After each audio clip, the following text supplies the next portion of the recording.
When I first enlisted in the military, I expected strict discipline, rigorous training, and endless rules about conduct, uniforms, and behavior. But I wasn't prepared for the unspoken rules, the ones that didn't make sense at first, but were enforced with more intensity than you'd imagine. One of the strangest rules I encountered was something we called the no-look rule. It started during my first month in the barracks. One evening, just after lights out, I got up to use the bathroom. The hallway was dimly lit by a single emergency light, casting eerie shadows along the walls. As I made my way down the corridor, I saw a senior officer walking toward me, but something was off. He was staring straight ahead, his movements stiff and mechanical, like he was sleepwalking. Instinctively, I stepped to the side to avoid blocking his path, but I did something that I would later regret. I made eye contact. It was barely a second, but in that brief moment, his entire expression changed. His face, once blank and emotionless, twisted into something unnatural. His lips curled upward, slight not a smile, but something unsettlingly close to it. "Go back to bed, soldier," he said in a voice that was too calm. I nodded quickly and hurried back to my bunk, my heart pounding. The next morning, I mentioned the encounter to a fellow recruit, expecting them to laugh it off. Instead, his face went pale. "You looked at him," he whispered. Confused, I nodded. "Don't ever do that again," he warned. "If you see an officer walking like that at night, you look away. It's the rule." Apparently, this was something everyone just knew after a while. If you saw a superior moving around after lights out, especially if they seemed off, you were never supposed to acknowledge them. No greetings, no salutes, and never, ever eye contact. I thought it was some sort of hazing ritual, but over the years, I saw it happen again and again. Officers, sometimes even high-ranking ones, would be seen roaming the base late at night with that same blank expression. And every time, soldiers would look away, keep their heads down, and pretend not to see. No one ever explained why. All I knew was that if you broke the rule, strange things started happening. One guy who ignored it ended up transferred, suddenly, no explanation, no farewell. Another recruit swore that after making eye contact, he started seeing the same officer standing outside his barracks window at night, just staring in. Some rules in the military are there for a reason, and some rules you follow without question, because the alternative is worse. During my 3rd year in the military, I was stationed at a remote base in the middle of nowhere. The kind of place where the only thing around for miles was dust, fences, and an uncomfortable silence that made you feel like you were being watched even when you were alone. The base itself was fairly standard, with barracks, a mess hall, training facilities, and various restricted areas we weren't allowed to enter. Most of these places made sense armories, high security offices, and classified storage rooms. But there was one door that stood out from the rest. It was located in an old administrative building, tucked away at the end of a dimly lit hallway. Unlike the other doors, which had keypads or security locks, this one was completely unmarked. No signage, no handle, just a thick metal door with a single keyhole. And the rule about it was simple. Do not try to open it. Do not ask about it. Do not acknowledge it exists. At first, I thought it was some kind of inside joke among the higher-ups. But every time someone brought it up, whether it was a recruit questioning its purpose or a veteran making a passing comment, the atmosphere in the room would shift. Conversations would die. People would look away. And someone, usually a superior, would quietly say, "Forget about it." Of course, telling a bunch of soldiers not to do something only made them want to do it more. One night, a few of us were sitting around after a late shift when one of the guys, a corporal named Finch, brought up the door. "I don't buy it," he said, shaking his head. "What's the worst that could happen if we just took a peek?" The rest of us laughed nervously. but no one responded. Eventually, Finch shrugged and stood up. "Fine. If you guys are too scared, I'll do it myself." We watched as he walked out of the barracks, disappearing into the night. I told myself it was nothing. He'd go, he'd find nothing, and he'd come back disappointed. But he didn't come back. An hour passed, then 2, then 3. By sunrise, our commanding officer called for an emergency meeting.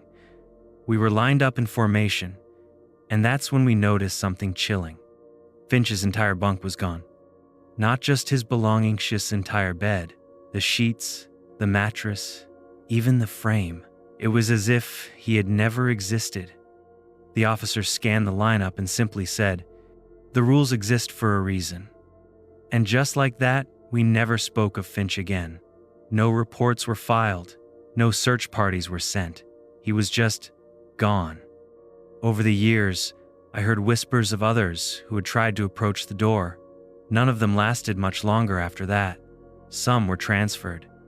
Some were dishonorably discharged for behavioral issues. And some simply disappeared. I never went near that door.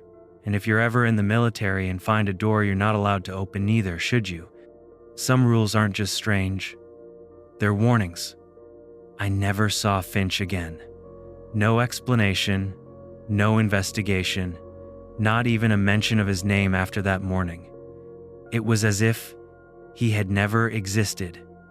In the military, you learn quickly that asking too many questions is a good way to make your own life miserable, so I didn't push it. But that door stayed in the back of my mind for years. It wasn't until my 6th year of service that I saw something that made my blood run cold. We had a new group of recruits join our base, and one of them, Private Dawson, reminded me a lot of Finch. He was young, confident, and always looking for ways to push boundaries. I knew he'd ask about the door eventually. Sure enough, one night in the barracks, I overheard him talking. "It's just a damn door," Dawson was saying to a few others. "What, do they keep an alien in there or something?" Nobody laughed. One of the older guys, Sergeant Mills, set his book down and leaned forward. "Listen to me, kid. Drop it. I'm serious." Dawson smirked. "Or what? They gonna kick me out for touching a door?" Mills sighed. "Number. But if you're smart, you'll let this one go." I could tell Dawson wasn't convinced, and sure enough, a few nights later, he tried. I was coming back from a late shift when I saw him in the hallway. The place was empty, except for him standing in front of the door. His hand was on the keyhole, and I could see him fiddling with something. "Dawson," I whispered. He jumped and turned around. His face was pale, but his eyes were determined. "You don't get it, man," he said. "It was unlocked. Just for a second. I swear I saw it move." I didn't know what to say. My gut told me to drag him away, but my body wouldn't move. Then, the hallway light flickered. Dawson turned back to the door. I'll never forget the look on his face, the mix of curiosity and fear. Then, without another word, he pushed the door open. And everything went wrong. The lights cut out completely. The air in the hallway felt heavier, like all the oxygen had been sucked out. There was a sound, a deep, low rumble, like something massive, shifting in the dark. Then Dawson screamed. Not a normal scream, not a sound a human should be able to make. I ran. I don't even remember turning around, just the feeling of my boots hitting the floor as I sprinted back to the barracks. I didn't stop until I was inside, heart pounding in my chest. And just like before, the next morning, Dawson was gone. His bed, his gear, even his records were erased. At this point, I knew better than to ask questions, but later that day, I was called to my commanding officer's office. He didn't say much, just handed me a folder with a single sheet of paper inside. "Sign it." It was a non-disclosure agreement about the door. I signed it without hesitation. Some rules in the military seem strange, some seem ridiculous, but every now and then, you come across one that isn't meant to be questioned. That door wasn't a mystery, it was a warning. and I never went near it again. Some rules in the military make sense rules about discipline, hierarchy, and safety. Others, like the door, make you question reality itself.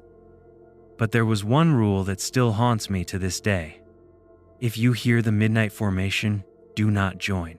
Do not even look. At first, I thought it was some kind of joke, a way to mess with the new recruits. But everyone followed it, even the most hardened veterans. It was an unspoken law. You never went outside if you heard footsteps marching past the barracks after midnight. I found out why in my 8th year of service. We were stationed at a remote base deep in the desert. No nearby towns, no civilians, just miles of emptiness. It was a quiet night. I was in my bunk, barely drifting off, when I heard it. The sound of boots on pavement. At first, I thought it was the night patrol making their rounds. But then I noticed something strange: the rhythm. It was perfect, too perfect. Every step, every movement was synchronized, like a parade drill. But there was no parade at 2 a.m. I turned my head and saw that a few other guys were awake, staring at the ceiling, rigid as boards. Nobody moved, nobody spoke. But curiosity got the best of me. I crept toward the window, making sure to stay low. My hands were sweating as I peeked through the blinds. And that's when I saw them, a formation of soldiers, marching in perfect unison. But something was wrong. They were too tall. Their faces were blank. Their uniforms were old, like something from the 1940s, faded and tattered. And their eyes, they weren't human, just black voids where eyes should be. I clamped a hand over my mouth, forcing myself to stay silent. The formation passed, their footsteps never breaking rhythm. Then, at the very end of the line, one of them turned its head. It saw me. I fell backward, my heart pounding out of my chest. The next few seconds stretched into eternity. I didn't dare breathe. Then nothing. The footsteps continued, fading into the night. By morning, I convinced myself it had been a dream, a trick of exhaustion. But when I woke up, one of the recruits, Martinez, was missing. His bunk was perfectly made, his gear untouched. It was as if he had never been there. And then I saw it. Near the window where I had been standing the night before, one set of boot prints, facing toward my bunk. From that night on, I never questioned the rule. If you hear the midnight formation, do not join. Do not even look. Some rules aren't for discipline. They're for survival. Rules in the military are usually black and white. You follow the chain of command, you obey orders, and you don't ask too many questions. But there were some rules that weren't in the official handbook. These were the unwritten orders. Nobody could tell you where they came from, but every seasoned soldier knew them. Ignore them, and you might not make it home. I learned about the worst one in my 5th year. If you receive an order but don't hear who gave it, do not follow it. It was a freezing night in the mountains.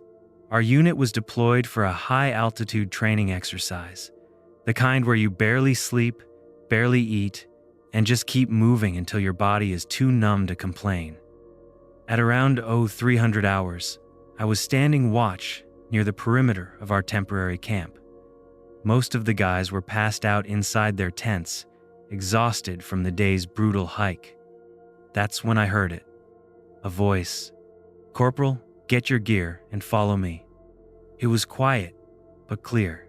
A firm command, just like any other. But something was wrong. I didn't recognize the voice. I turned my head, expecting to see an officer, or at least another soldier standing there. No one. The camp was silent. Just the wind and the distant rustling of trees. "Corporal, move." The voice came again, this time from the darkness beyond the tents. It sounded closer now, too close. I gripped my rifle. My instincts screamed at me to respondo, follow orders. It had been drilled into me for years. Obey first, question later. But my gut told me not to move. I held my breath, gripping my weapon so tightly my knuckles turned white. Seconds passed. Then, just as suddenly as it came, the voice stopped. I stayed awake for the rest of my shift, eyes locked on the trees, waiting for something to emerge from the darkness, but nothing did. By morning, I convinced myself it had been exhaustion messing with my head. But then I overheard a conversation. One of the newer recruits, Peters, had gone missing. His sleeping bag was empty, his gear untouched. No sign of a struggle. It was as if he had walked off into the woods on his own. But the strangest part? I asked the other guys in my unit if anyone had heard a voice that night. They all shook their heads, except for one man. A veteran sergeant pulled me aside later and asked, "What did it say to you?" I hesitated before answering, but when I did, his face went pale. He nodded slowly, then muttered under his breath, "That's how it starts." That was all he said. He never spoke about it again. I don't know where Peters went that night. His body was never found. No tracks, no gear left behind. Just gone. After that, I made sure to follow one more unwritten rule. If you receive an order but don't hear who gave it, do not follow it. Some things out there don't need radios to give commands, and they sure as hell aren't human. 10 years in the military taught me a lot. Discipline, survival, and obedience. But the most important rules, the ones that kept you alive, weren't in any handbook. They were passed down quietly, shared between soldiers when no one else was listening. This is the last one I'll share, and it's the one that still haunts me today. It happened in my final year of service, during an Arctic training mission. We were deep in the mountains, cut off from civilization, with nothing but the howling wind and endless ice for company. There were 6 of us. At least that's what we thought. We had set up camp in a narrow valley, our tents huddled together for warmth. That night, a brutal snowstorm hit. Visibility dropped to almost nothing, and the temperature plummeted well below freezing. That's when I heard footsteps. Not crunching through the snow toward us, but already inside our camp. Like someone had been there all along. I unzipped my tent and peered out. The wind howled, but through the whiteout, I could see 2 of my teammates standing near the fire, talking. 3 shadows. I blinked. 1, 2, 3. The problem was, there were only 2 men there. I froze, my breath catching in my throat. The third figure stood between them, just listening. Not moving, not speaking, just there. I opened my mouth to shout a warning, then stopped. Because in the back of my mind, I remembered something a senior officer had once told me. If you ever notice a third man in your unit, shut up and keep moving. Don't look at him. Don't talk to him. Don't let him know you see him. I felt my skin crawl. I slowly zipped my tent shut. The next morning, the storm had passed. We gathered around the dead fire, warming our hands. No one mentioned the night before. But then, one of my teammates, Cole, spoke up. "Did anyone else see that guy in camp last night?" Silence. Then our squad leader, a grizzled veteran, looked up and said flatly, "Who?" Cole hesitated, looked around, then shook his head. "Never mind." We packed up and left within the hour. No one spoke about it again. And when I finally left the military for good, I carried those rules with me. If you hear an order but don't know who gave it, don't follow it. If you see someone in camp that shouldn't be there, keep your mouth shut. Because some things don't belong in the world we know. And the less attention you give them, the longer you'll live.